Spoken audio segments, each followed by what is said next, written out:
If you go to China, they're piloting it. Back in 2017, they already had facial recognition cameras there. So if you jaywalked in Shenzhen, they would immediately detect that and send you a notification, and they would deduct money from your what they call WeChat account.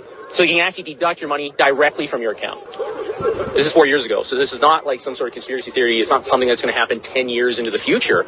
This happened pre-corona in China. And so this system in China that exists is extremely advanced. They can detect if it's a man or a woman. They can guess your age. They can detect what kind of car model it is, who the manufacturer is. This is a sort of technology that we see in all these dystopian sort of films and whatever. And people keep putting it off and thinking that this is something that's going to happen later in my kid's lifetime or my grandkids. It's already here. And if this gets implemented anywhere, especially in a Western nation, it's not going away. Israel is already talking about the 4th shot. Then they're going to be going to herpes, and they're going to ask if you're gay. They're going to be asking if you ate 3 pizzas this week because it's unhealthy. If you buy certain books in certain countries, your country doesn't like you. You'll lose points in the social credit score system. So this is already the reality of the world in certain places, and we need to be aware of that if we don't want that or if we do.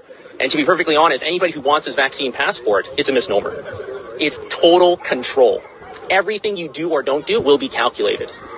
To the point where if they can detect your GPS signal, if you have a phone on you, they can detect who you're hanging out with. Oh, you're hanging out with somebody that said something bad 9 years ago on Weibo. Okay, like a Chinese equivalent to Facebook or something like that, right? Oh, you lose 2 points. Oh, you bought Japanese books. You lose 5 points because you don't like Japan. This is what is going to come here because it's already there.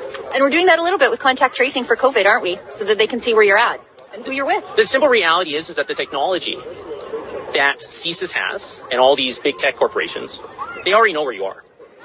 It's just that they don't want to shock the system too much and admit that they have it. Edward Snowden revealed all this back in 2013. He fled to Hong Kong. They wouldn't keep him there, so now he's in Russia. Yeah. But the NSA has all of your information. They know your Google searches from like February 9th, 2004 in a bunker in Colorado. Help me, Rhonda. Right? They have all this information. So, but they don't, like in the US, they have the 4th Amendment.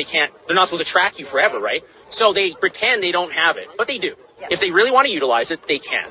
So right now they need the permission of individuals say, oh, we're going to submit to contract tracing, because then they can say, well, you chose that, instead of, well, we're violating your rights for something better, for the common good.